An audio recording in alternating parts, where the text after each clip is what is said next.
We're live from Georgia, a key battleground state in the race for the White House. In just moments, the current U.S. president will debate the former U.S. president as their party's presumptive nominees, a first in American history.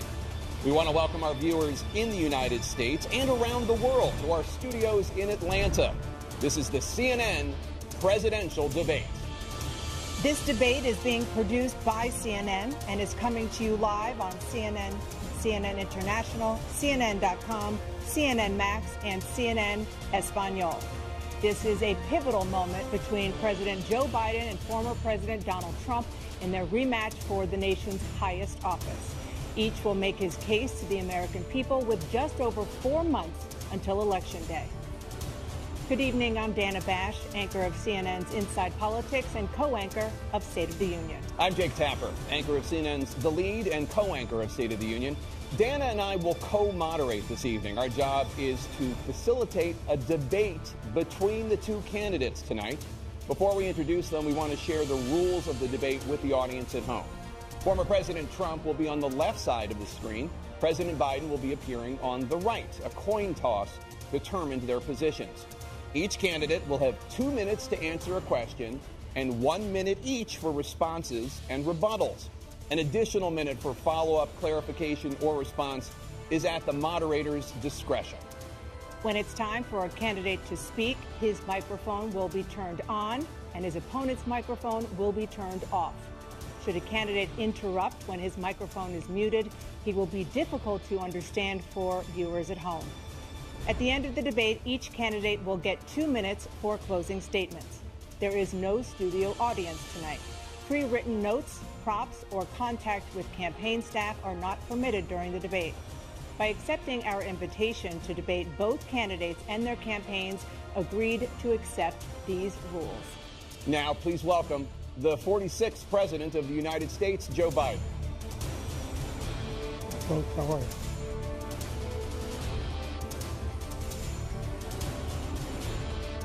Great to be here. Thank you. And please welcome the 45th President of the United States, Donald Trump.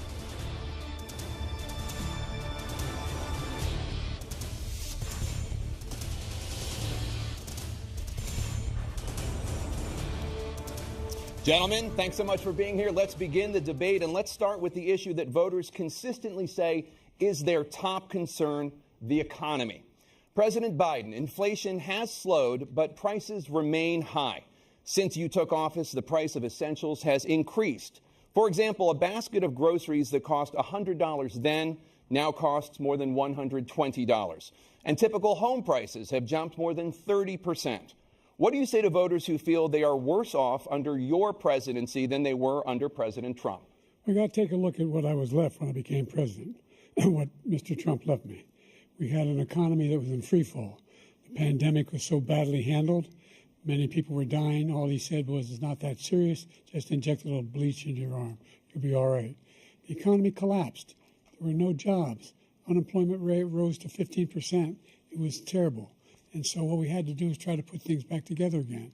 And that's exactly what we began to do. We created 15,000 new jobs. We brought out a position where we have 800,000 new manufacturing jobs. But there's more to be done. There's more to be done. Working class people are still in trouble. I come from Scranton, Pennsylvania. I come of a household where the kitchen table, if the things weren't able to be met during the month, it was a problem. Price of eggs, the price of gas, the price of housing, the price of a whole range of things. That's why I'm working so hard to make sure I deal with those problems. And we're going to make sure that we reduce the price of housing. We're going to make sure we build 2 million new units. We're going to make sure we cap rents so corporate greed can't take over. The combination, what I was left with in corporate greed, is the reason why we're in this problem right now. In addition to that, we're in a situation where if you take a look at all that was done in his administration, he didn't do much at all. By the time he left, things were in chaos, literally chaos. And so we put things back together. We created, I said, those jobs. We make sure we had a situation where we brought down the price of prescription drugs, which is a major issue for many people, to $15 for an insulin shot as opposed to $400. No senior has to pay more than $200 for any drug, all the drugs they can include beginning next year. in a situation and we're going to make that available to everybody, to all Americans. So we're working to bring down the price around the kitchen table, and that's what we're going to get done. Thank you. President Trump? We have the greatest economy in the history of our country. We have never done so well. Everybody was amazed by it. Other countries were copying us. We got hit with COVID, and when we did, we spent the money necessary so we wouldn't end up in a Great Depression, the likes of which we had in 1929. By the time we finished, so we did a great job. We got a lot of credit for the economy, a lot of credit for the military, and no wars, and so many other things. Everything was rocking good. But the thing we never got the credit for, and we should have, is getting us out of that COVID mess. He created mandates that was a disaster for our country. But other than that, we had given them back a country where the stock market actually was higher than pre-COVID, and nobody thought that was even possible. The only jobs he created are for illegal immigrants and bounce-back jobs, a bounce-back from the COVID. He has not done a good job. He's done a poor job, and inflation's killing our country. It is absolutely killing us. Thank you. President Biden? Well, look, the greatest economy in the world, he's the only one who thinks that, I think. I don't know anybody else who thinks he had the greatest economy in the world. And, you know, the fact of the matter is that we found ourselves in a situation where his economy, he rewarded the wealthy. He had the largest tax cut in American history, $2 trillion. He raised a deficit larger than any president has in any one term.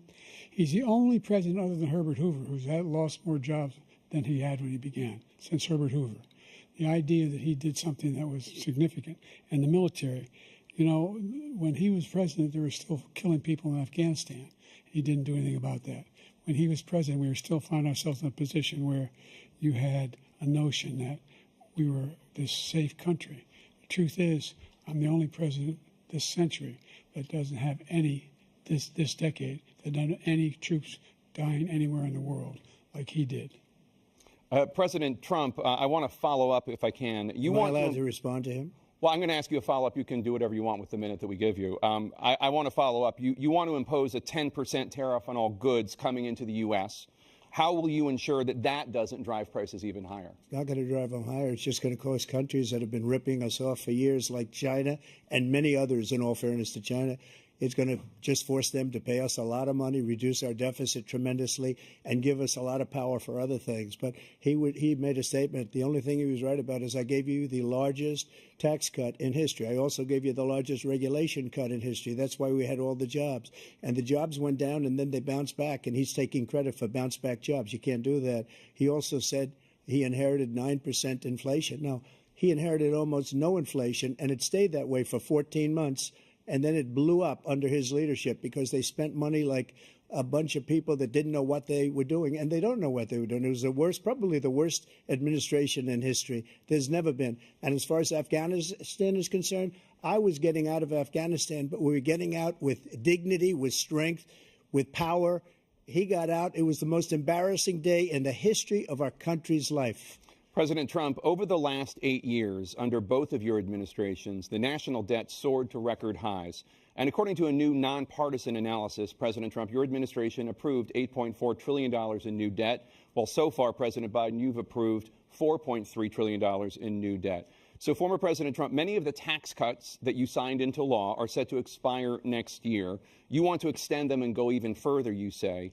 With the U.S. facing trillion-dollar deficits and record debt, why should top earners and corporations pay even less in taxes than they do now? Because the tax cuts spurred the greatest economy that we've ever seen just prior to COVID. And even after COVID, it was so strong that we were able to get through COVID much better than just about any other country. But we spurred, that tax spurred. Now, when we cut the taxes, as an example, the corporate tax was cut down to 21% from 39%, plus beyond that. We took in more revenue with much less tax, and companies were bringing back trillions of dollars back into our country. The country was going like never before, and we were ready to start paying down debt. We were ready to start using the liquid gold right under our feet, the oil and gas right under our feet. We were going to have something that nobody else has had. We got hit with COVID. We did a lot to fix it. I gave him an unbelievable situation with all of the therapeutics and all of the things that we came up with. We gave him something great. Remember, more people died under his administration, even though we had largely fixed it. More people died under his administration than our administration, and we were right in the middle of it, something which a lot of people don't like to talk about. But he had far more people dying in his administration. He did the mandate, which is a disaster, mandating it. The vaccine went out. He did a mandate on the vaccine, which is the thing that people most objected to about the vaccine. And he did a very poor job, just a very poor job. And I will tell you, not only poor there, but throughout the entire world, we're no longer respected as a country. They don't respect our leadership. They don't respect the United States anymore. We're like a third world nation between weaponization of his election, trying to go after his political opponent, all of the things he's done. We've become like a third world nation, and it's a shame. The damage he's done to our country.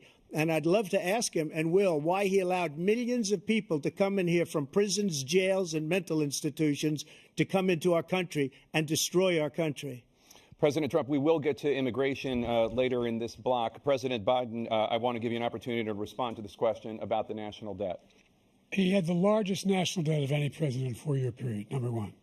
Number two, that $2 trillion tax cut benefited the very wealthy. What I'm going to do is fix the tax system. For example, we have 1,000 trillionaires in America. Billionaires in America. And what's happening? They're in a situation where they, in fact, pay 8.2% in taxes. If they just paid 24%, 25%, either one of those numbers, they'd raise $500 billion, I should say, in a 10-year period. We'd be able to wipe out his debt. We'd be able to help make sure that all those things we need to do, child care, elder care, making sure that we continue to strengthen our health care system, making sure that we're able to make every single solitary person eligible for what I've been able to do with the COVID, with dealing with everything we have to do with, look, if we finally beat Medicare. Thank you, President Biden. President Trump? Well, he's right. He did beat Medicare. He beat it to death, and he's destroying Medicare because all of these people are coming in. They're putting them on Medicare. They're putting them on Social Security. They're going to destroy Social Security. This man is going to single-handedly destroy Social Security. These millions and millions of people coming in, they're trying to put them on Social Security. He will wipe out Social Security. He will wipe out Medicare. So he was right in the way he finished that sentence, and it's a shame. What's happened to our country in the last 4 years is not to be believed. Foreign countries, I'm friends with a lot of people, they cannot believe what happened to the United States of America. We're no longer respected. They don't like us. We give them everything they want, and they think we're stupid. They think we're very stupid people. What we're doing for other countries, and they do nothing for us. What this man has done is absolutely criminal. Thank you, President Trump. Dana? This is the first presidential election since the Supreme Court overturned Roe v. Wade. This morning, the court ruled on yet another abortion case, temporarily allowing emergency abortions to continue in Idaho, despite that state's restrictive ban. Former President Trump, you take credit for the decision to overturn Roe v. Wade, which returned the issue of abortion to the states. Correct. However, the federal government still plays a role in whether or not women have access to abortion pills. They're used in about 2/3 of all abortions. As president, would you block abortion medication? First of all, the Supreme Court just approved the abortion pill, and I agree with their decision to have done that, and I will not block it. And if you look at this whole question that you're asking, complex but not really complex. 51 years ago, you had Roe v. Wade, and everybody wanted to get it back to the states. Everybody, without exception. Democrats, Republicans, liberals, conservatives. Everybody wanted it back. Religious leaders. And what I did is I put 3 great Supreme Court justices on the court, and they happened to vote in favor of killing Roe v. Wade and moving it back to the states. This is something that everybody wanted. Now, 10 years ago or so, they started talking about how many weeks and how many this, getting into other things. But every legal scholar throughout the world, the most respected, wanted it brought back to the states. I did that. Now the states are working it out. If you look at Ohio, it was a decision that was an end result that was a little bit more liberal than you would have thought. Kansas, I would say the same thing. Texas is different. Florida is different. But they're all making their own decisions right now. And right now, the states control it. That's the vote of the people. Like Ronald Reagan, I believe in the exceptions. I am a person that believes. And frankly, I think it's important to believe in the exceptions. Some people, you have to follow your heart. Some people don't believe in that. But I believe in the exceptions for rape, incest, and the life of the mother. I think it's very important. Some people don't. Follow your heart. But you have to get elected also. And because that has to do with other things. You got to get elected. The problem they have is they're radical because they will take the life of a child in the 8th month, the 9th month, and even after birth. After birth, if you look at the former governor of Virginia, he was willing to do this. He said, we'll put the baby aside and we'll determine what we do with the baby, meaning we'll kill the baby. What happened is we brought it back to the states, and the country is now coming together on this issue. It's been a great thing. Thank you. President Biden? It's been a terrible thing, what you've done. The fact is that the vast majority of constitutional scholars supported Roe when it was decided, supported Roe. And that's this idea that they're all against it is just ridiculous. And this is the guy who says the state should be able to have it. We're in a state where in 6 weeks, you don't even know whether you're pregnant or not, but you cannot see a doctor, and have him decide on what your circumstances are, whether you need help.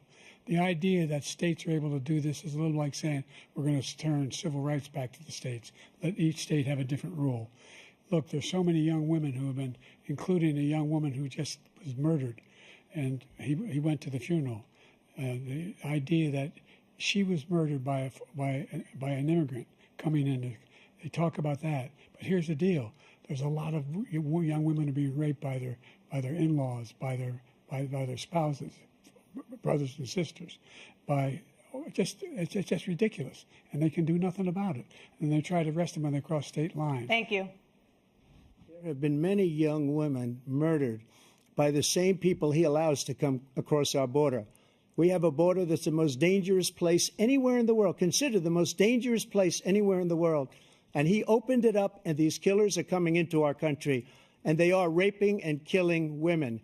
And it's a terrible thing. As far as the abortion is concerned, it is now back with the states. The states are voting. In many cases, it's frankly a very liberal decision. In many cases, it's the opposite. But they're voting, and it's bringing it back to the vote of the people, which is what everybody wanted, including the founders, if they knew about this issue, which, frankly, they didn't. But they would have. Everybody wanted it brought back. Ronald Reagan wanted it brought back. He wasn't able to get it. Everybody wanted it brought back, and many presidents had tried to get it back. I was the one to do it. And again, this gives it the vote of the people, and that's where they wanted it. Every legal scholar wanted it that way. Staying on the topic of abortion, President Biden, 7 states, I'll let you do that. This is the same topic. 7 states have no legal restrictions on how far into a pregnancy a woman can obtain an abortion. Do you support any legal limits on how late a woman should be able to terminate a pregnancy? I supported Roe v. Wade, which had 3 trimesters. The first time is between the woman and the doctor. Second time is between the doctor and an extreme situation. The third time is between the doctor, between the woman and the state. The idea that the politicians, that the founders wanted the politicians to be the ones making decisions about women's health is ridiculous. That's the last. No politician should be making that decision. A doctor should be making those decisions. That's how it should be run. That's what you're going to do. And if I'm elected, I'm going to restore Roe v. Wade.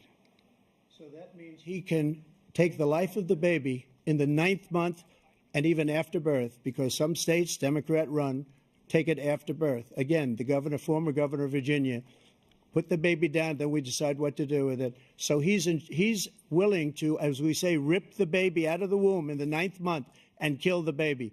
Nobody wants that to happen, Democrat or Republican. Nobody wants it to happen. You're lying. That is simply not true. The Roe v. Wade does not provide for that. That's not the circumstance. Only if a woman's life is in danger, she's going to die. That's the only circumstance in which that can happen. But we are not for late-term abortion, period. Period, period.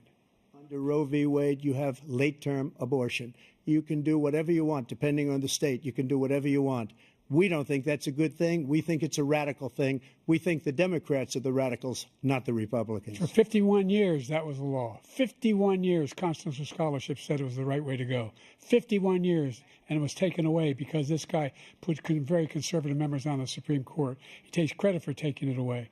What's he going to do? What's he going to do? In fact, if the MAGA Republicans, he gets elected, and the MAGA Republicans control the Congress, and they pass a universal ban on abortion, period, across the board at 6 weeks or 7 or 8 or 10 weeks, something very, very conservative. Is he going to sign that bill? I'll veto it. He'll sign it. Thank you. Let's turn now to the issue of immigration and border security. President Biden, a record number of migrants have illegally crossed the southern border on your watch. Overwhelming border states and overburdening cities such as New York and Chicago, and in some cases causing real safety and security concerns. Given that, why should voters trust you to solve this crisis? Because we worked very hard to get a bipartisan agreement that not only changed all of that, it made sure that we are in a situation where you had no circumstance where they could come across the border with the number of border police there are now. We significantly increased the number of asylum officers. By the way, the Border Patrol endorsed my position. In addition to that, we found ourselves in a situation where when he was president, he was separating babies from their mothers, putting them in cages, making sure the families were separated. That's not the right way to go. What I've done since I've changed the law, what's happened? I've changed it in a way that now you're in a situation where there are 40% fewer people coming across the border illegally. That's better than when he left office. And I'm going to continue to move until we get the total ban on the total initiative relative to what we're going to do with more Border Patrol and more asylum officers. President Trump? I really don't know what he said at the end of that sentence. I don't think he knows what he said either. Look, we had the safest border in the history of our country. The border, all he had to do was leave it. All he had to do was leave it. He decided to open up our border, open up our country to people that are from prisons, people that are from mental institutions, insane asylum, terrorists. We have the largest number of terrorists coming into our country right now, all terrorists, all over the world, not just in South America, all over the world. They come from the Middle East, everywhere. All over the world, they're pouring in. And this guy just left it open. And he didn't need legislation because I didn't have legislation. I said, close the border. We had the safest border in history. In that final couple of months of my presidency, we had, according to Border Patrol, who is great, and by the way, who endorsed me for president, but I won't say that, but they endorsed me for president. Brandon, just speak to him. But look, we had the safest border in history. Now we have the worst border in history. There's never been anything like it. And people are dying all over the place, including the people that are coming up in caravans. Thank you, President Trump. President Biden? The only terrorist who's done anything crossing the border is one who came along and killed under his administration, killed an al-Qaeda person come in his administration, killed 3 American soldiers. That's the only terrorist that's there. I'm not saying that no terrorist ever got through, but the idea they're emptying their prisons, we're welcoming these people, that's simply not true. There's no data to support what he said. Once again, he's exaggerating, he's lying. President Trump, staying on the topic of immigration, you've said that you're going to carry out, quote, the largest domestic deportation operation in American history, unquote. Does that mean that you will deport every undocumented immigrant in America, including those who have jobs, including those whose spouses are citizens, and including those who have lived here for decades? And if so, how will you do it? Just 1 second. He said we killed 3 people.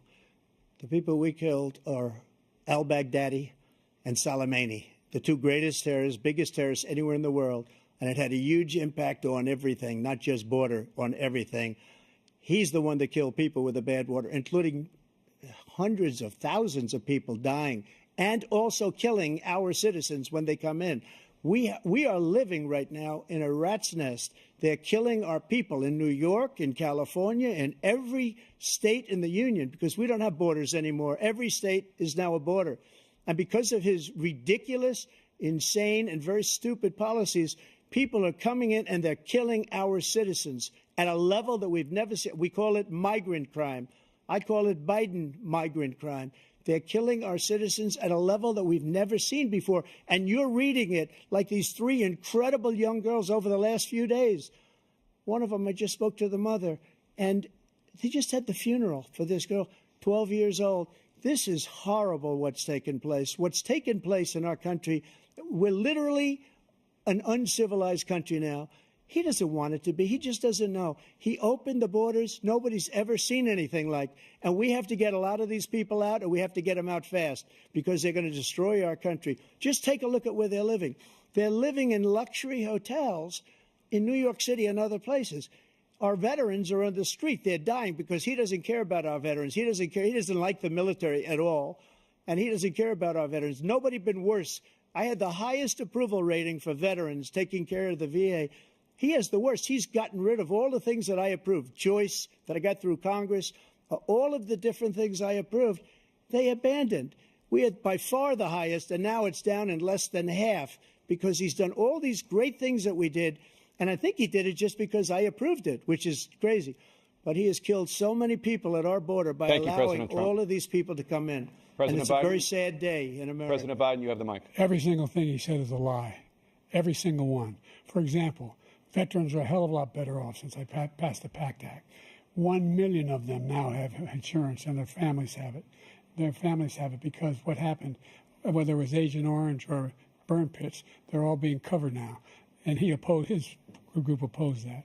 We're also in a situation where we have great respect for veterans. My son spent a year in Iraq, living right next to one of those burn pits, came back with stage 4 glioblastoma. I was recently in France for D-Day, and I spoke all about those heroes that died. I went to the World War I cemetery he refused to go to. He was standing with his 4-star general, and he told me, he said, I don't want to go in there because they're a bunch of losers and suckers. My son was not a loser, was not a sucker. You're the sucker. You're the loser. President Trump? First of all, that was a made-up quote, suckers and losers. They made it up. It was in a third-rate magazine that's failing, like many of these magazines. He made that up. He put it in commercials. We've notified him. We had 19 people that said I didn't say it. And think of this. Who would say I'm at a cemetery or I'm talking about our veterans? Because nobody's taken better care. I'm so glad this came up, and he brought it up. There's nobody that's taken better care of our soldiers than I have. To think that I would, in front of generals and others, say suckers and losers. We have 19 people that said it was never said by me. It was made up by him, just like Russia was made up, just like the 51 intelligence agents are made up. Just like the new thing with the 16 economists are talking, it's the same thing. 51 intelligence agents said that the laptop was Russia disinformation. It wasn't. That came from his son, Hunter. It wasn't Russia disinformation. He made up the suckers and losers, so he should apologize to me right now. 4-star general standing to your side who was on your staff who said you said it, period. That's number one. And number two, the idea that I have to apologize to you for anything along the line. We've done more for veterans than any president has in American history. And they now are in their family. The only sacred obligation we have as a country is to care for our veterans when they come home and their families and equip them when they go to war. That's what we're doing. That's what the VA is doing now. They're doing more for veterans than ever before in our history. All right. Thank you so much. Let's move to the topic of foreign policy. I want to begin with Russia's war against Ukraine, which is now in its 3rd year. Former President Trump, Russian President Vladimir Putin says he'll only end this war if Russia keeps the Ukrainian territory it has already claimed and Ukraine abandons its bid to join NATO. Are Putin's terms acceptable to you? First of all, our veterans and our soldiers can't stand this guy. They can't stand him. They think he's the worst commander-in-chief, if that's what you call him, that we've ever had. They can't stand him. So let's get that straight. And they like me more than just about any of them. And that's based on every single bit of information. As far as Russia and Ukraine, if we had a real president, a president that knew, that was respected by Putin, he would have never invaded Ukraine. A lot of people are dead right now, much more than people know. You know, they talk about numbers. You can double those numbers, maybe triple those numbers. He did nothing to stop it. In fact, I think he encouraged Russia from going in. I'll tell you what happened. He was so bad with Afghanistan. It was such a horrible embarrassment, most embarrassing moment in the history of our country, that when Putin watched that and he saw the incompetence, that he should have fired those generals, like I fired the one that you mentioned. And so he's got no love lost. But he should have fired those generals. No general got fired for the most embarrassing moment in the history of our country, Afghanistan, where we left billions of dollars of equipment behind. We lost 13 beautiful soldiers, and 38 soldiers were obliterated. And by the way, we left people behind, too. We left American citizens behind. When Putin saw that, he said, you know what? I think we're going to go in and maybe take this was his dream. I talked to him about it, his dream. The difference is he never would have invaded Ukraine. Never. Just like Israel would have never been invaded in a million years by Hamas. You know why? Because Iran was broke with me. I wouldn't let anybody do business with them. They ran out of money. They were broke. They had no money for Hamas. They had no money for anything, no money for terror. That's why you had no terror at all during my administration. This place, the whole world is blowing up under him. President Biden?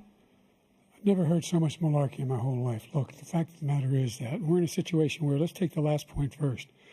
Iran attacked American troops, caused brain damage for a number of these troops, and he did nothing about it. Recently, not when he was president.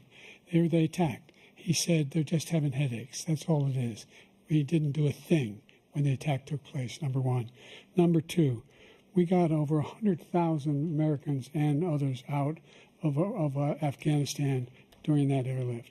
Number three, we found ourselves in a situation where, if you take a look at what Trump did in Ukraine, this guy told Trump, do whatever you want and do whatever you want. And that's exactly what Trump did to Putin, encourage him, do whatever you want. And he went in. And listen to what he said when he went in. He was going to take Kyiv in 5 days, remember? Because it's part of the old Soviet Union. That's what he wanted to reestablish, Kyiv. And he, in fact, didn't do it at all. Wasn't able to get it done. And they've lost thousands and thousands of troops, 500,000 troops. President Trump, as I come back to you for 1 minute, I just want to go back to my original question, which is, are Putin's terms acceptable to you? Keeping the territory in Ukraine? No, they're not acceptable. But look, this is a war that never should have started. If we had a leader in this war, he led everybody along. He's given $200 billion now or more to Ukraine. He's given $200 billion. That's a lot of money. I don't think there's ever been anything like it. Every time that Zelensky comes to this country, he walks away with $60 billion. He's the greatest salesman ever.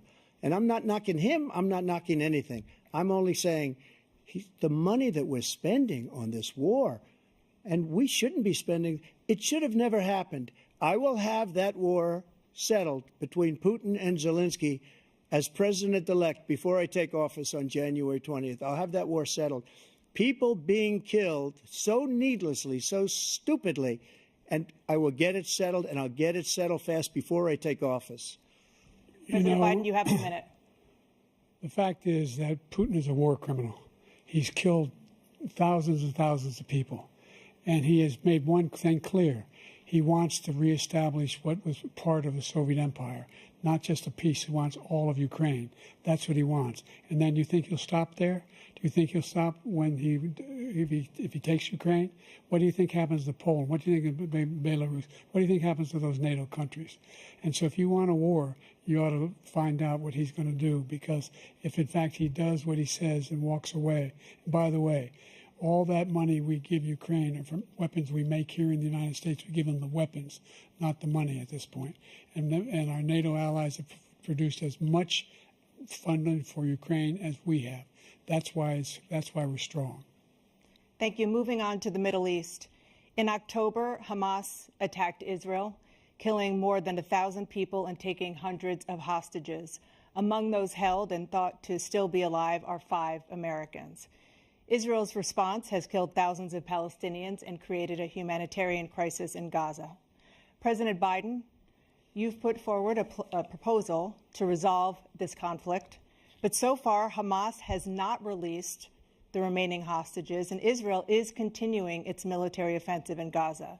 So what additional leverage will you use to get Hamas and Israel to end the war? You have 2 minutes. Number one, everyone from the United Nations Security Council straight through to the G7 to the Israelis and Netanyahu himself have endorsed the plan I put forward, which has 3 stages to it. The first stage is trade the hostages for a ceasefire. Second phase is a ceasefire with additional conditions. The third phase is the end of the war. The only one who wants the war to continue is Hamas. Number one, they're the only ones standing out. We're still pushing hard to get them to accept. In the meantime, what's happened? in Israel, we're finding that the only thing I've denied Israel was 2,000-pound bombs. They don't work very well in populated areas. They kill a lot of innocent people. We're providing Israel with all the weapons they need and when they need them. And by the way, I'm the guy that organized the world against Iran when they had a full-blown intercontinental ballistic missile attack on Israel. No one was hurt. No one Israeli was accidentally killed, and it stopped. We saved Israel. We are the biggest producer of support for Israel of anyone in the world. And so there are two different things. Hamas cannot be allowed to be continued. We continue to send our experts and our intelligence people as to how they can get Hamas like we did bin Laden. You don't have to do it.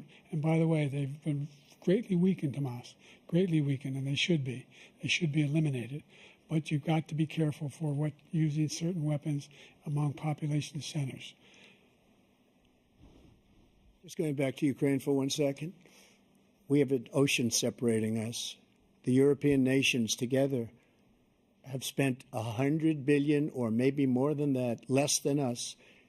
Why doesn't he call them and say, you got to put up your money like I did with NATO? I got them to put up hundreds of billions of dollars. The Secretary General of NATO said Trump did the most incredible job I've ever seen. They wouldn't have any. They were going out of business. We were spending almost 100% of the money was paid by us. He didn't do that. He's getting all. You got to ask these people to put up the money. We're over $100 billion more spent, and it has a bigger impact on them because of location, because we have an ocean in between. You got to ask them. As far as Israel and Hamas, Israel's the one that wants to go. He said the only one that wants to keep going is Hamas. Actually, Israel is the one, and you should let him go and let him finish the job. He doesn't want to do it. He's become like a Palestinian, but they don't like him because he's a very bad Palestinian. He's a weak one. President Biden, you have a minute. I've never heard so much foolishness. This is a guy who wants to get out of NATO. You're going to stay in NATO? He's going to pull out of NATO. The idea that we have our strength lies in our alliances as well. It may be a big ocean, but we're ever able to avoid a war in Europe, a major war in Europe? What happens if, in fact, you have Putin continue to go into NATO?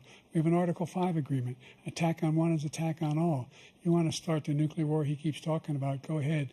Let Putin go in and control Ukraine and then move on to Poland and other places. See what happens then. He has no idea what the hell he's talking about.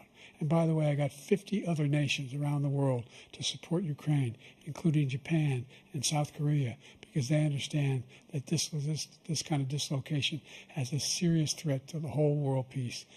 No major war in Europe has ever been able to be contained just to Europe. President Trump, just to follow up, would you support the creation of an independent Palestinian state in order to achieve peace in the region? I'd have to see, but before we do that, the problem we have is that we spend all the money. So they kill us on trade. I made great trade deals with the European nations because if you add them up, they're about the same size economically. Their economy is about the same size as the United States. And they were no cars, they don't want anything that we have, but we're supposed to take their cars, their food, their everything, their agriculture. I changed that. But the big thing I changed is they don't want to pay. And the only reason that he can play games with NATO is because I got them to put up hundreds of billions of dollars. I said, and he's right about this, I said, no, I'm not going to support NATO if you don't pay. They asked me that question, would you guard us against Russia, at a very secret meeting of the 28 states at that time, nations at that time. And I said, no, if you don't pay, I won't do that. And you know what happened? Billions and billions of dollars came flowing in the next day and the next months. But now we're in the same position. We're paying everybody's bills. Let's turn to the issue of democracy. Former President Trump, I want to ask you about January 6, 2021. After you rallied your supporters that day, some of them stormed the Capitol to stop the constitutionally mandated counting of electoral votes. As president, you swore an oath to, quote, preserve, protect, and defend, unquote, the Constitution. What do you say to voters who believe that you violated that oath through your actions and inaction on January 6th and worry that you'll do it again? Well, I don't think too many believe that. And let me tell you about January 6th. On January 6th, we had a great border. Nobody coming through, very few. On January 6th, we were energy independent. On January 6th, we had the lowest taxes ever. We had the lowest regulations ever. On January 6th, we were respected all over the world. All over the world, we were respected. And then he comes in, and we're now laughed at. We're like a bunch of stupid people. That what happened to the United States' reputation under this man's leadership is horrible, including weaponization, which I'm sure at some point you'll be talking about, where he goes after his political opponent because he can't beat him fair and square. You have 80 seconds left. My question was, what do you say to those voters who believe that you violated your constitutional oath through your actions and inaction on January 6, 2021, and worry that you'll do it again? Well, I didn't say that to anybody. I said peacefully and patriotically. And Nancy Pelosi, if you just watched the news from 2 days ago, on tape to her daughter, who's a documentary filmmaker, they say, but she's saying, oh, no, it's my responsibility. I was responsible for this. Because I offered her 10,000 soldiers or National Guard, and she turned them down. And the mayor in writing, by the way, the mayor, in writing, turned it down, the mayor of D.C. They turned it down. I offered 10,000 because I could see, I had virtually nothing to do. They asked me to go make a speech. I could see what was happening. Everybody was saying they're going to be there on January 6th. They're going to be there. And I said, you know what? There's a lot of people coming. You could feel it. You could feel it, too, and you could feel it. And I said, they ought to have some National Guard or whatever. And I offered it to her. And she now admits that she turned it down. And it was the same day she was, I don't know, she can't be very happy with her daughter because it made her into a liar. She said, I take full responsibility for January 6th. President Biden? Look, he encouraged those folks to go up on Capitol Hill, number one. I sat in that dining room off the Oval Office. He sat there for 3 hours watching, begging, being begged by his vice president and a number of his colleagues on the Republican side as well to do something, to call for a stop, to end it. Instead, they talked about these people being patriots and great patrons of America. In fact, he says he'll now forgive them for what they've done. They've been convicted. He says he wants to commute their sentences and say that no. But he went to every single court in the nation. I don't know how many cases, scores of cases, including the Supreme Court, and they said, no, this guy is responsible for doing what was done. He didn't do a damn thing, and these people should be in jail, and they should be the ones who are being held accountable. And he wants to let them all out. And now he says if he loses again, such a whiner that he is, that it could be a bloodbath. Thank you, President Biden. President Trump? What they've done to some people that are so innocent, you ought to be ashamed of yourself. What you have done, how you've destroyed the lives of so many people. When they ripped down Portland, when they ripped down many other cities, you go to Minnesota, Minneapolis, what they've done there with the fires all over the city. If I didn't bring in the National Guard, that city would have been destroyed. When you look at all of they took over big chunks of Seattle. I was all set to bring in the National Guard. They heard that. They saw them coming, and they left immediately. What he said about this whole subject is so off. Peacefully patriotic. One other thing. The Unselect Committee, which is basically two horrible Republicans that are all gone now out of office, and Democrats, all Democrats, they destroyed and deleted all of the information they found because they found out we were right. We were right. And they deleted and destroyed all of the information. They should go to jail for that. If a Republican did that, they'd go to jail. Thank you, President Trump. President Biden, I want to give you a minute. The only person on this stage is a convicted felon is the man I'm looking at right now. And the fact of the matter is, what he's telling you is simply not true. The fact is that there was no effort on his part to stop what was going on up in Capitol Hill. And all those people, every one of those who were convicted, deserves to be convicted. The idea that they didn't kill somebody, just went in and broke down doors, broke the windows, occupied offices, turned over desks, turned them over statues. The idea that those people are patriots? Come on. When I asked him the first two debates we had, first time around, I said, will you denounce the Proud Boys? He said, no, I'll tell them to stand by. The idea he's refusing, will you denounce these guys? Will you denounce the people we're talking about now? Will you denounce the people who attacked that Capitol? What are you going to do? I'm going to give you a minute, President Trump, for a follow-up question I have. After a jury convicted you of 34 felonies last month, you said if reelected, you would, quote, have every right to go after, unquote, your political opponents. You just talked about members of the Select Committee on January 6th going to jail. Your main political opponent is standing on stage with you tonight. Can you clarify exactly what it means about you feeling you have every right to go after your political opponents? Well, I said my retribution is going to be success. We're going to make this country successful again, because right now it's a failing nation. My retribution is going to be success. But when he talks about a convicted felon, his son is a convicted felon at a very high level. His son is convicted, going to be convicted probably numerous other times. Should have been convicted before, but his Justice Department let the statute of limitations lapse on the most important things. But he could be a convicted felon as soon as he gets out of office. Joe could be a convicted felon with all of the things that he's done. He's done horrible things. All of the death caused at the border, telling the Ukrainian people that we're going to want $1 billion or you change the prosecutor. Otherwise, you're not getting $1 billion. If I ever said that, that's quid pro quo, that we're not going to do anything. We're not going to give you $1 billion unless you change your prosecutor, having to do with the son. This man is a criminal. This man, you're lucky. You're lucky. I did nothing wrong. We'd have a system that was rigged and disgusting. I did nothing wrong. Thank you, President Trump. President Biden, you have said, I'm coming right to you, sir. You want to respond? Go ahead. I'll give you a minute to respond. The idea that I did anything wrong relative to what you're talking about is outrageous. It's simply a lie, number one. Number two, the idea that you have a right to seek retribution against any American just because you're president is wrong. It's simply wrong. No president's ever spoken like that before. No president in our history has spoken like that before. Number three, the crimes that you are still charged with, and think of all the civil penalties you have. How many billions of dollars do you owe in civil penalties for molesting a woman in public, for doing a whole range of things, of having sex with a porn star on the night while your wife was pregnant? I mean, what are you talking about? You have the morals of an alley cat. Give you a minute, sir. I didn't have sex with a porn star, number one. Number two, that was a case that was started and moved. They moved a high-ranking official, a DOJ, into the Manhattan DA's office to start that case. That case is going to be appealed and won. We had a very terrible judge, a horrible judge, Democrat. The prosecutor were all high-ranking Democrats, appointed people, and both the civil and the criminal. He basically went after his political opponent because he thought it was going to damage me. But when the public found out about these cases, because they understand them better than he does, he has no idea what these cases are. But when they found out about these cases, you know what they did? My poll numbers went up, way up. You know that because you're reporting it.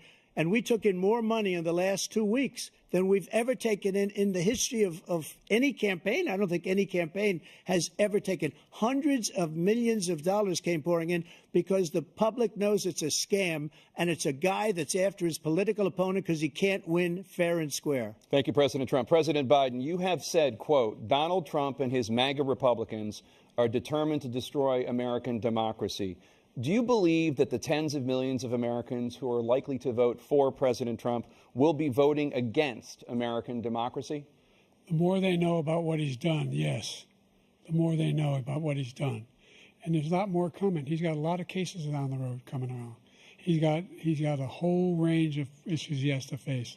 I don't know what the juries will do, but I do know he has a real problem. And so the fact that, could you ever think you hear any president say that I'm going to seek retribution?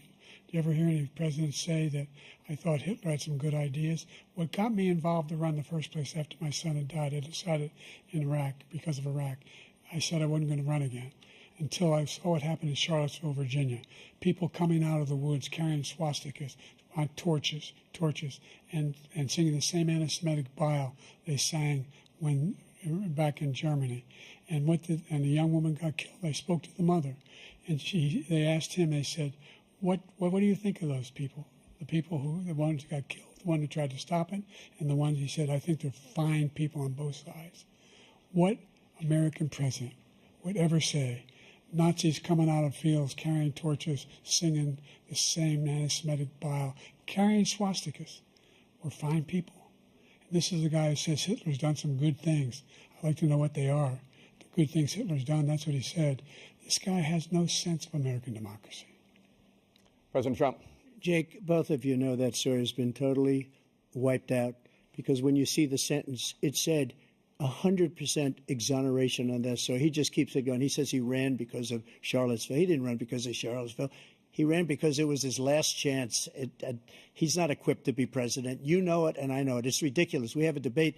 We're trying to justify his presidency. His presidency, he's without question the worst president, the worst presidency in the history of our country. We shouldn't be having a debate about it. There's nothing to debate. He made up the Charlottesville story, and you'll see it's debunked all over the place. Every reasonable anchor has debunked it. And just the other day, it came out where it was fully debunked. It's a nonsense story. He knows that, and he didn't run because of Charlottesville. He used that as an excuse to run.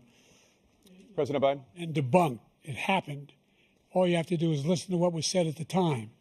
And the idea that somehow that's the only reason I ran because I was worried a guy like this guy could get elected. If he thought they were good people coming out of that forest, carrying those woods, carrying those torches, then he didn't deserve to be president. Didn't deserve to be president at all.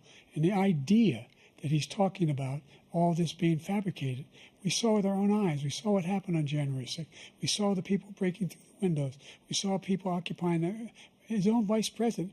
Look, there's a reason why 40 of his 44 top cabinet officers refused to endorse him this time. His vice president hasn't endorsed him this time. So why? Why? They know him well. They serve with him. Why are they not endorsing him? Thank you, President Biden. We're going to be right back with more from the CNN presidential debate.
Welcome back to the CNN presidential debate live from Georgia.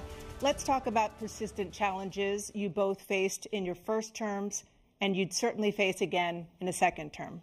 President Biden, while black unemployment dropped to a record low under your presidency, black families still earned far less than white families. Black mothers are still 3 times more likely to die from pregnancy-related causes, and black Americans are imprisoned at 5 times the rate of white Americans. What do you say to black voters who are disappointed that you haven't made more progress? They acknowledge they made a lot of progress, number one. The fact of the matter is there's more small black businesses that have been started than any time in history. Number two, the wages of black unemployment is the lowest level it's been in a long, long time. Number three, we're trying to provide housing for black Americans and dealing with the segregation that exists among these corporations that collude to keep people out of their houses. And in addition to that, we find that the impact on the choice that black families have to make relative to child care is incredibly difficult. When we did the first major piece of legislation in the past, I was able to reduce black child care costs, cut them in half. We got to make sure we provide for child care costs. We got to make sure, because when you provide those child care protections, you increase economic growth because more people can be in the job market. So there's more to be done, considerably more to be done. But we've done a great deal so far, and I'm not letting up, and they know it. You have 49 seconds left. What do you say to black voters who are disappointed with the progress so far? I say I don't blame them for being disappointed. Inflation is still hurting them badly. For example, I provided for the idea that any black family, first-time home buyer, should get a $10,000 tax credit to be able to buy their first home so they can get started. I made sure that we're in a situation where all those black families and those black individuals who provided had to take out student loans that were ballooning, that if they were engaged in nursing, doctor, and anything having to do with volunteerism, if they paid their bills for 10 years on their student debt, all the rest is forgiven after 10 years. Millions have benefited from that. And we're going to do a whole lot more for black families. Thank you, President Trump. And he caused the inflation. He's blaming inflation, and he's right, it's been very bad. He caused the inflation, and it's killing black families and Hispanic families and just about everybody. It's killing people. They can't buy groceries anymore. They can't. You look at the cost of food where it's doubled and tripled and quadrupled. They can't live. They're not living anymore. He caused this inflation. I gave him a country with essentially no inflation. It was perfect. It was so good. All he had to do is leave it alone. He destroyed it with his Green New scam and all this money that's being thrown out the window. He caused inflation. As sure as you're sitting there, the fact is that his big kill on the black people is the millions of people that he's allowed to come in through the border. They're taking black jobs now, and it could be 18, it could be 19, and even 20 million people. They're taking black jobs, and they're taking Hispanic jobs, and you haven't seen it yet, but you're going to see something that's going to be the worst in our history. Thank you. President Biden? There was no inflation when I became president. You know why? The economy was flat on its back. 15% unemployment. He decimated the economy, absolutely decimated the economy. That's why there was no inflation at the time. There were no jobs. We provided thousands of millions of jobs for individuals who are in all communities, including minority communities. We made sure that they have health insurance. We have covered, the ACA has increased. I made sure that there are $8,000 per person in a family to get written off for health care. But this guy wants to eliminate that. They tried 50 times. He wants to get rid of the ACA again, and they're going to try again if they win. You find ourselves in a position where the idea that we're not doing any, we put more police on the street than any administration has. He wants to cut the cops. We're providing for equity and making sure people have a shot to make it. There's a lot going on, but in inflation, he caused it by his tremendous malfeasance in the way he handled the pandemic. Thank you. Another persistent challenge is the climate crisis. 2023 was the hottest year in recorded history, and communities across The country are confronting the devastating effects of extreme heat, intensifying wildfires, stronger hurricanes, and rising sea levels. Former President Trump, you've vowed to end your opponent's climate initiatives, but will you take any action as president to slow the climate crisis? Well, let me just go back to what he said about the police, how close the police are to him. Almost every police group in the nation from every state is supporting Donald J. Trump. Almost every police group.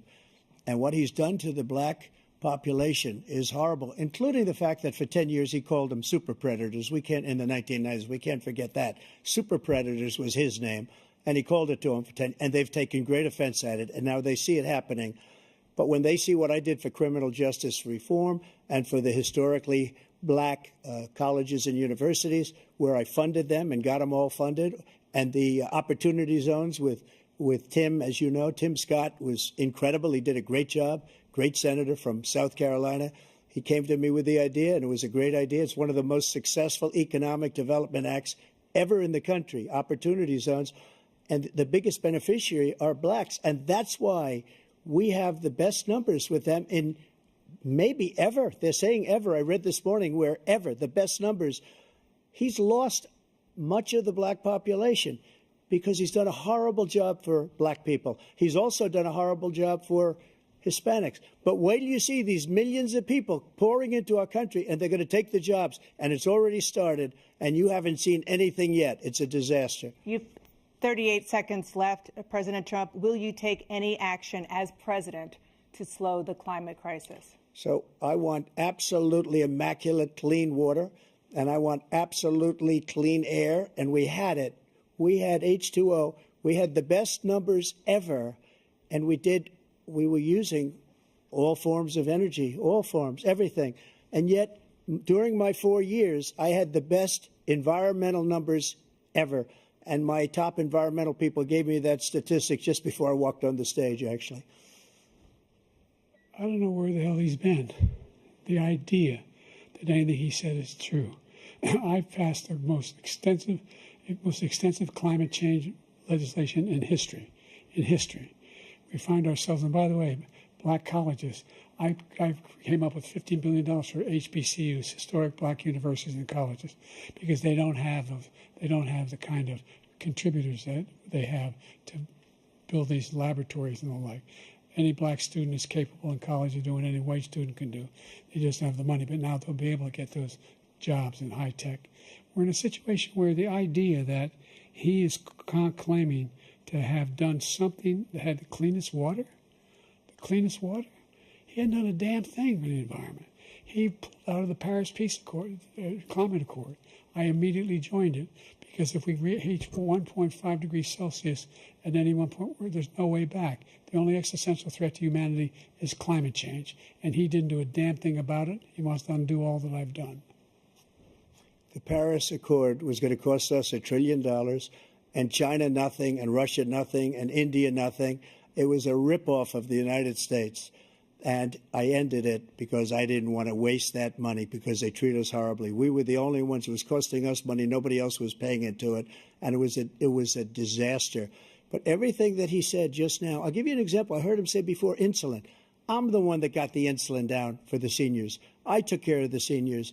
What he's doing is destroying all of our medical programs because the migrants coming in, they want everybody. And look, I have the biggest heart on the stage, I guarantee you that. And I want to take care of people. But we're destroying our country. They're taking over our schools, our hospitals, and they're going to be taking over Social Security. He is destroying Social Security, Medicare, and Medicaid. The idea is that we, in fact, we were the only ones of consequence who were not members of the Paris Accord. How can we do anything if we're not able to, the United States can't get its under control? One of the largest polluters in the world, number one. We're making significant progress. By 2035, we will have cut pollution in half. We have made significant progress, and we're continuing to make progress. We set up a climate corps for thousands of young people to learn how to deal with climate, just like the Peace Corps. And we're moving in directions that are going to significantly change the elements of cause of pollution. But the idea that he claims that he has the biggest heart up here, and he's really concerned about pollution and about climate. I've not seen any indication of that. And by the way, with regard to prescription drugs, one company agreed that they would reduce the price to $35, which I was calling for, one, voluntarily. I made sure every company in the world, every pharmaceutical company, cannot have to pay. Thank you. And by the way, So every day, millions of Americans struggle just to make ends meet. For many older Americans, Social Security provides a critical lifeline. President Biden, if nothing is done to Social Security, seniors will see their benefits cut in just over 10 years.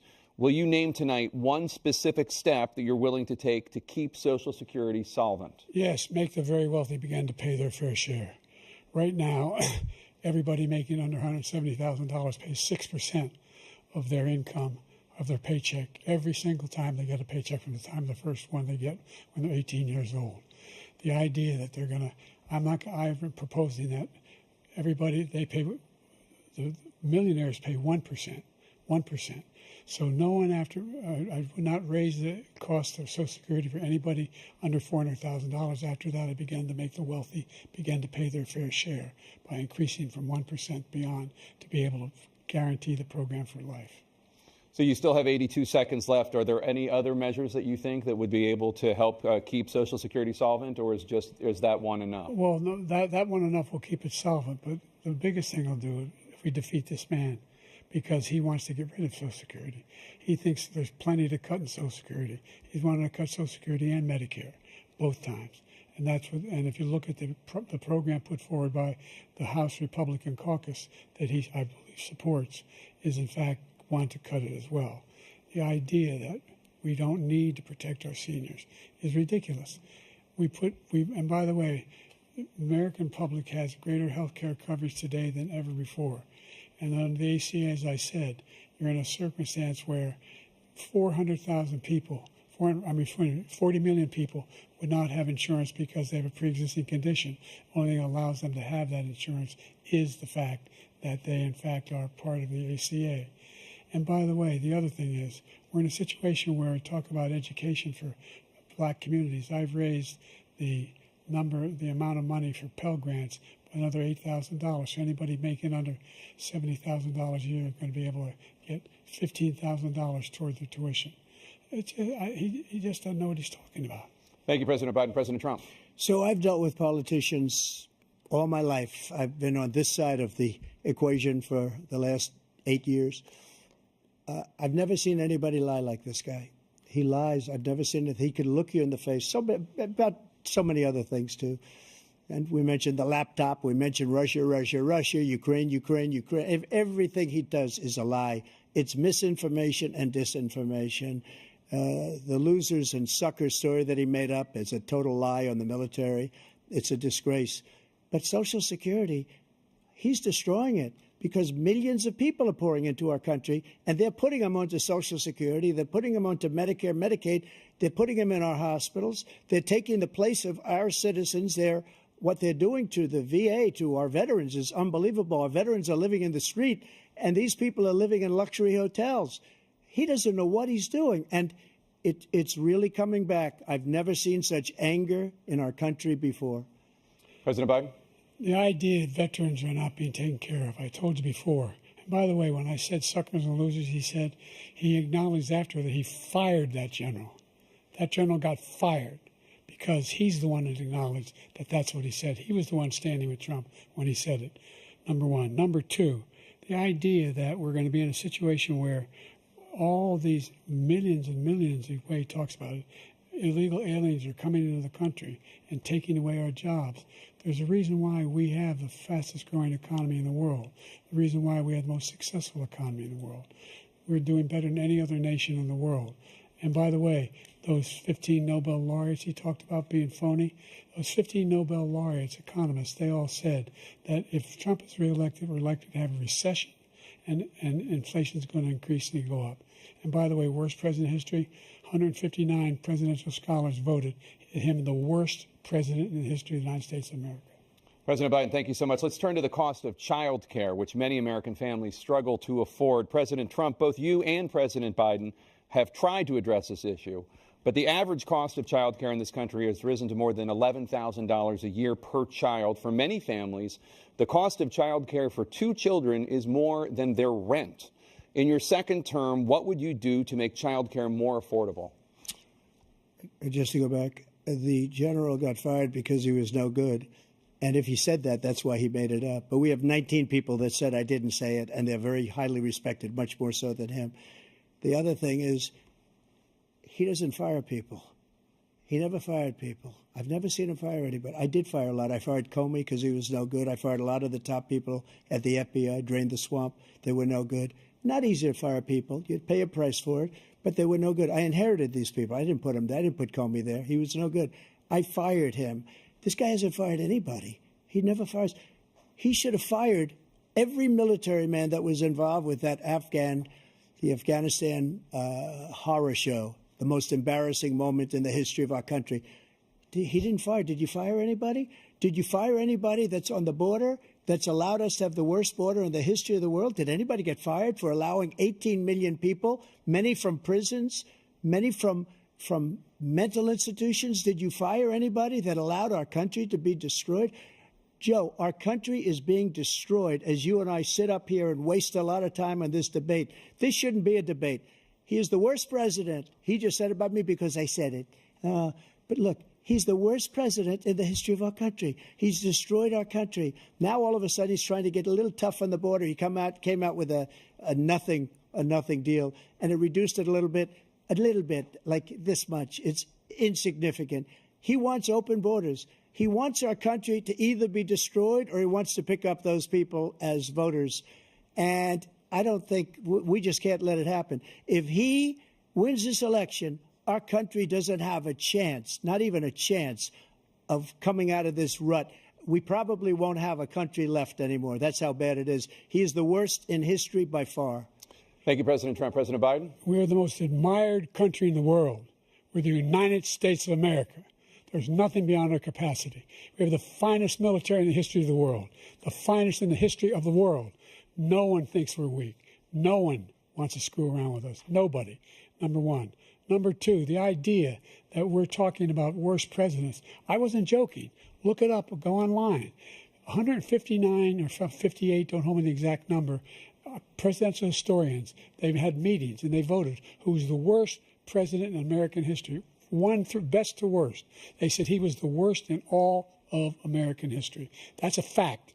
That's not conjecture. He can argue they're wrong, but that's what they voted. The idea that he is doing anything to deal with child care, he did virtually nothing to child care. We should significantly increase the child care tax credit. We should significantly increase the availability of women and men or single parents to be able to go back to work. And we should encourage businesses to have. Thank you, President Biden. President Trump, the question was about what would you do to make child care more affordable, if you want to take your minute. Just so you understand, we have polling, we have other things that they rate him the worst because what he's done is so bad. And they rate me, I'll show you, I will show you, and they rate me one of the best, okay? And if I'm given another 4 years, I will be the best. I think I'll be the best. Nobody's ever created an economy like us. Nobody ever cut taxes like us. He's the only one I know. He wants to raise your taxes by 4 times. He wants to raise everybody's taxes by 4 times. He wants the Trump tax cuts to expire. So everybody, including the two of you, are going to pay 4 to 5 times. Nobody ever heard of this before. All my life, I'd grow up and I'd see politicians talking about cutting taxes. When we cut taxes, as I said, we did more business. Apple and all these companies, they were bringing money back into our country.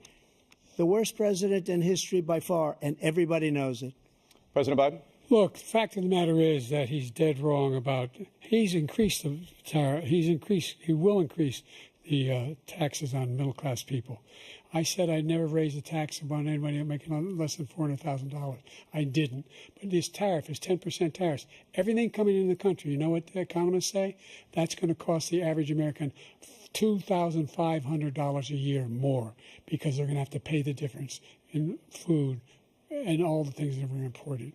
Number two, he's in a situation where he talks about how he has not raised, he's somehow helped the middle class. Middle class have been devastated by you. Now you want a new tax cut of $5 trillion over the next 10 years, which is going to fundamentally bankrupt the country. You had the largest deficit of any president in American history, number one. Number two, you have not, in fact, made any contact, any progress with China.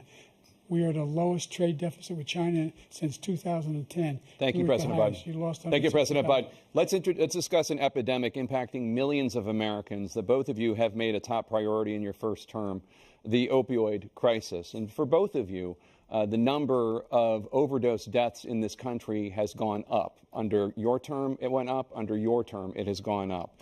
Former President Trump, despite the efforts that both of you have made, more than 100,000 Americans are dying from overdoses every year, primarily from fentanyl and other opioids. What will you do to help Americans right now in the throes of addiction who are struggling to get the treatment they need?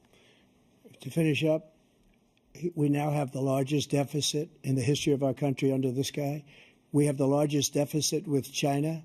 He gets paid by China. He's a Manchurian candidate. He gets money from China. So I think he's afraid to deal with them or something. But do you notice he never took out my tariffs because we bring in so much money with the tariffs that I imposed on China. He never took them away. He can't because it's too much money. It's tremendous. And we saved our steel industries, and there was more to come, but he hasn't done that. But he hasn't cut the tariffs because he can't, because it's too much money. But he's got the largest deficit in the history of our country, and he's got the worst situation with China. China's going to own us if you keep allowing them to do what they're doing to us as a country. They are killing us as a country, Joe, and you can't let that happen. You're destroying our country.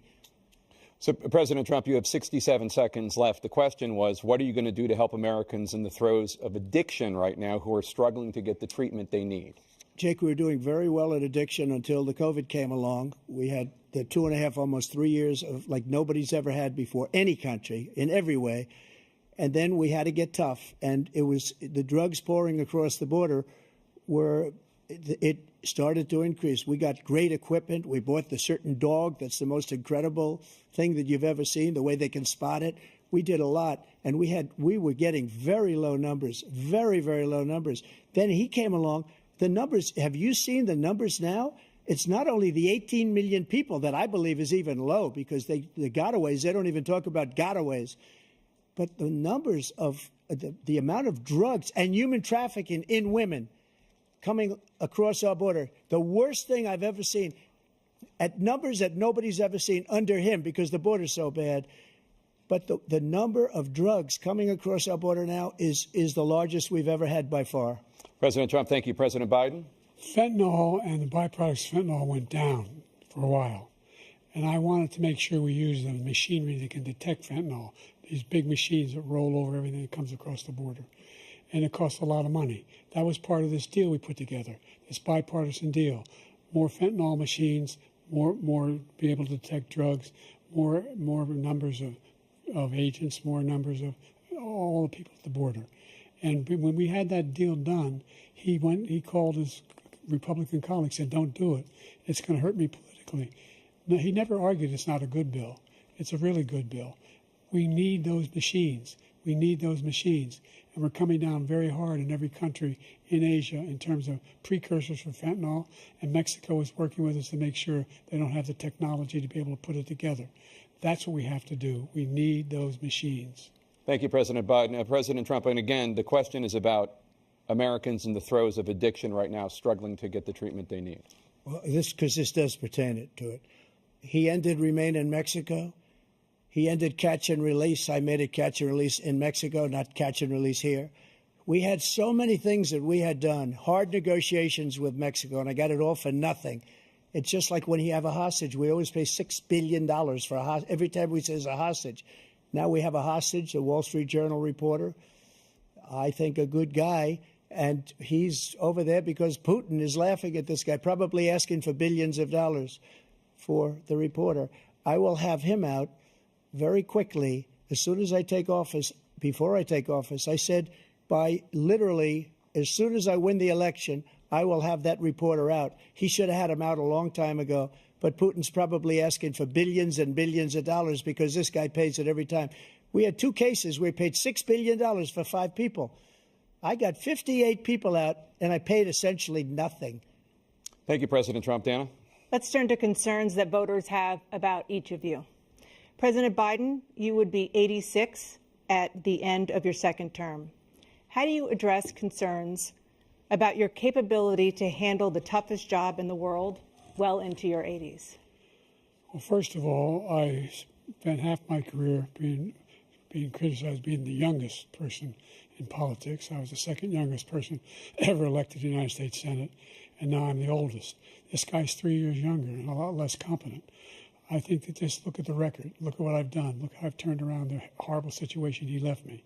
As I said, 15 million new jobs, 800,000 manufacturing jobs, more investment in America, over billions of dollars in private investment in enterprises that we are growing. By the way, we brought an awful lot of people. The whole idea of computer chips, we used to have 40% of the market. We invented those chips, and we lost it because he was sending people to find the cheapest jobs overseas and to bring home a product. So I went to South Korea.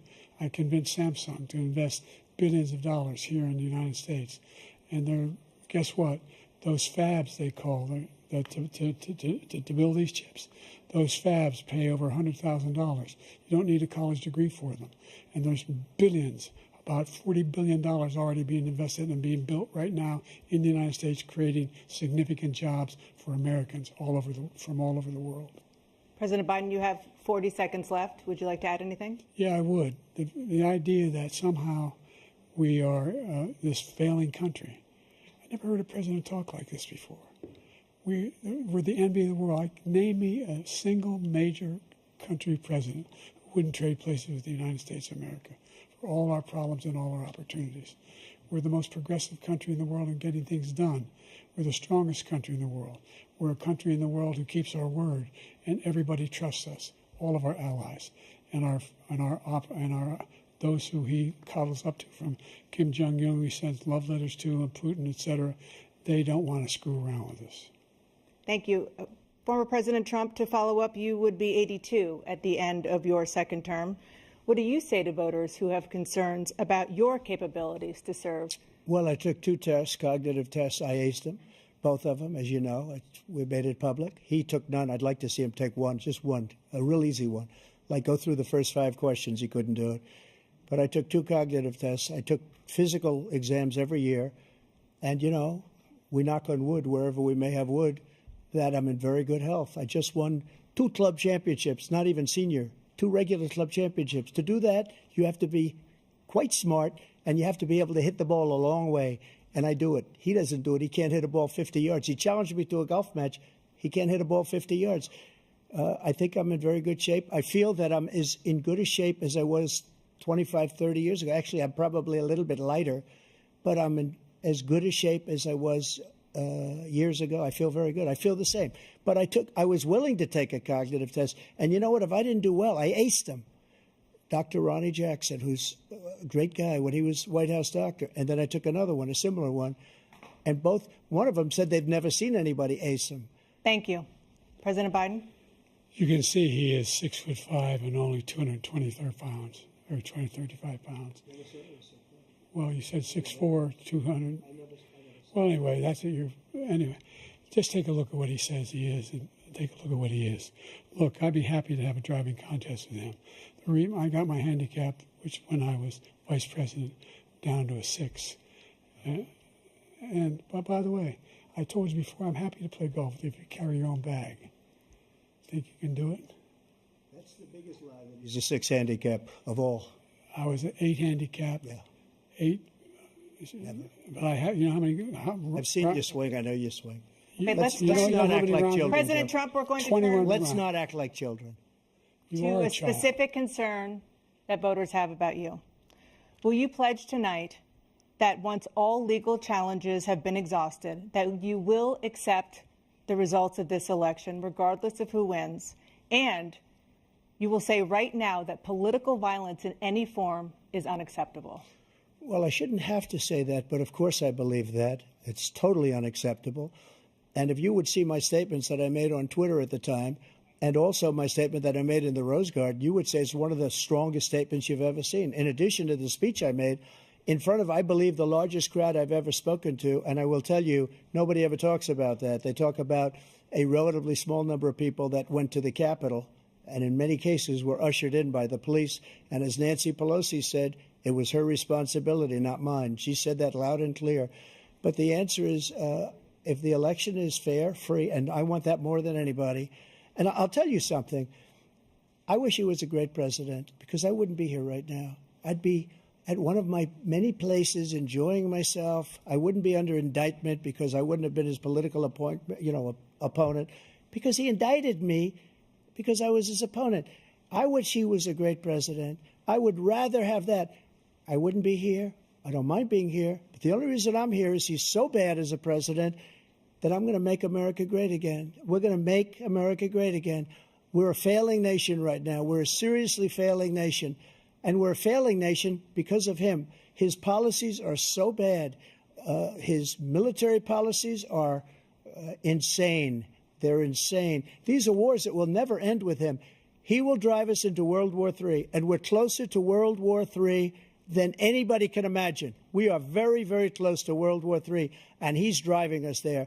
And Kim Jong-un and President Xi of China, Kim Jong-un of North Korea, all of these, Putin, they don't respect him. They don't fear him. They have nothing going with this gentleman, and he's going to drive us into World War III.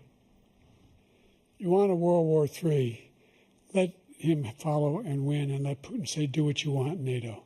Just do what you want. There's a thing called Article 5. An attack on one is an attack on all, and required response.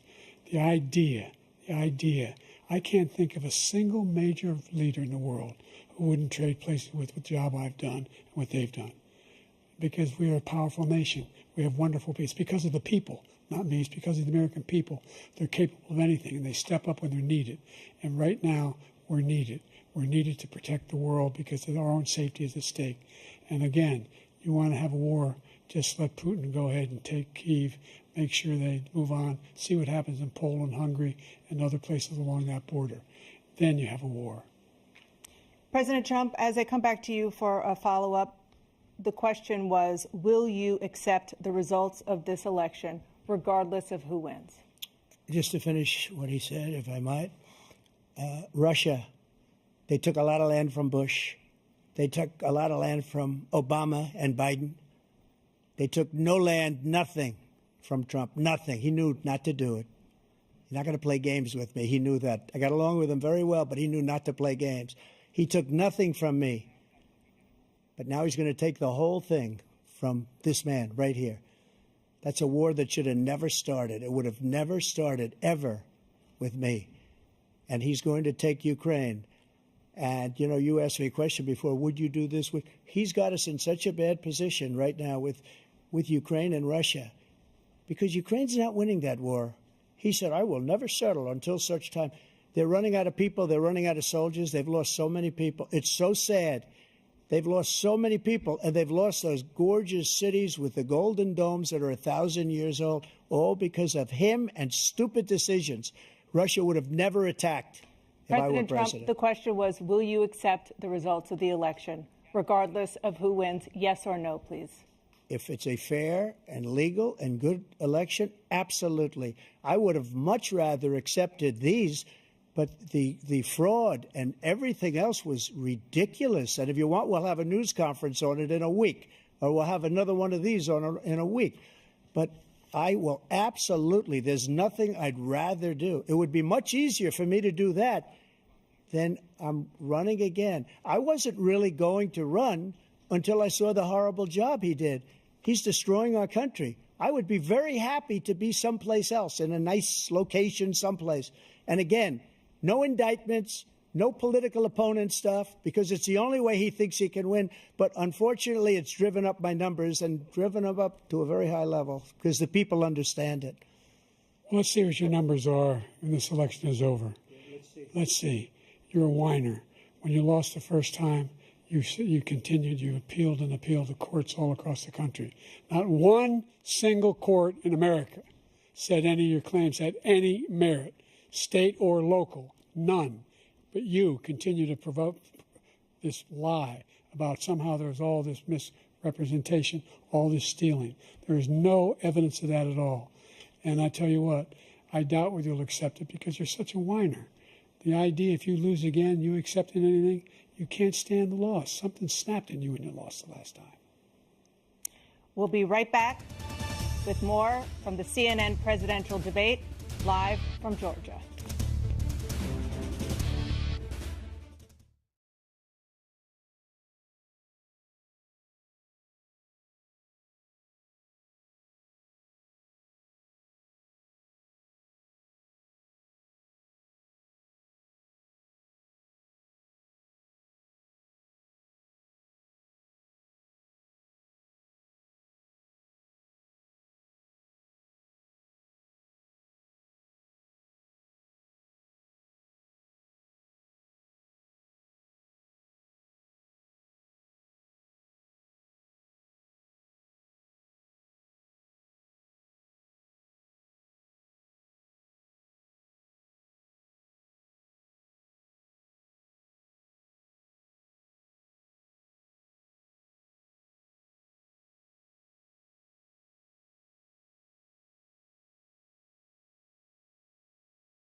It is now time for the candidates to deliver their closing statements as predetermined by a coin toss. We're going to begin with you, President Biden. You have 2 minutes.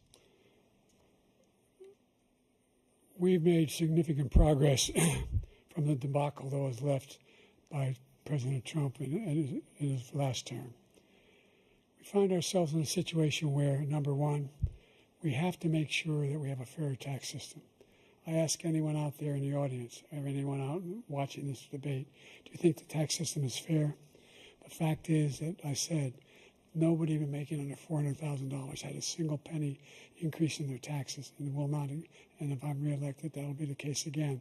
But this guy has increased your taxes because of the deficit. Number one, He's increased inflation because of the debacle he left after the way he handled the pandemic.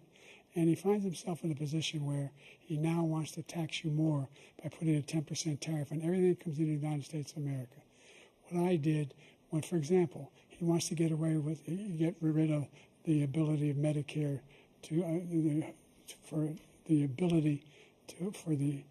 us to be able to negotiate drug prices with the big pharma companies. Well, guess what? We got it down to $35 for insulin instead of $400. No more than $2,000 for every senior, no matter how much prescription they need. You know what that did? That reduced the federal debt by $160 billion over 10 years because the government doesn't have to pay the exorbitant prices. I'm going to make that available to every senior all along, it's happening now, and everybody in America. He wants to get rid of that. I'm going to make sure that we have child care. We're going to significantly increase the credits people have for child care. I'm going to make sure we do something about what we're doing on lead pipes and all the things that are causing health problems for people across the country. We're going to continue to fight to bring down inflation and give people a break. Thank you, President Biden. President Trump, you now have 2 minutes for your closing statement. Like so many politicians, this man is just a complainer. He said, we want to do this, we want to do that, we want to get rid of this tax, that tax. But he doesn't do anything. All he does is make our country unsafe by allowing millions and millions of people to pour in. Our military doesn't respect him. We look like fools in Afghanistan. We didn't stop Israel. It was such a horrible thing that would have never happened. It should have never happened. Iran was broke. Anybody that did business with Iran, including China, they couldn't do business with the United States. They all passed. Iran was broke. They had no money for Hamas or Hezbollah, for terror, no money whatsoever. Again, Ukraine should have never happened. He talks about all this stuff, but he didn't do it. For 3.5 years, we're living in hell. We have the Palestinians and we have everybody else rioting all over the place. You talk about Charlottesville. This is 100 times Charlottesville, 1,000 times. The whole country is exploding because of you, because they don't respect you, and they have to respect their president, and they don't respect you throughout the world. What we did was incredible. We rebuilt the military. We got the largest tax cut in history, the largest regulation cut in history. The reason he's got jobs is because I cut the regulations that gave jobs, but he's putting a lot of those regulations back on. All of the things that we've done, nobody's never seen anything like. Even from a medical standpoint, right to try, where we can try space-age materials instead of going to Asia or going to Europe and trying to get when you're terminally ill. Now you can go and you can get something. You sign a document. They've been trying to get it for 42 years. But you know what we did for the military was incredible. Choice for our soldiers, where our soldiers, instead of waiting for 3 months to see a doctor, can go out and get themselves fixed up and readied up and take care of themselves, and they're living. And that's why I had the highest approval rating in the history of the VA. So all of these things, we're in a failing nation, but it's not going to be failing anymore. We're going to make it great again. Thank you, former President Trump, President Biden.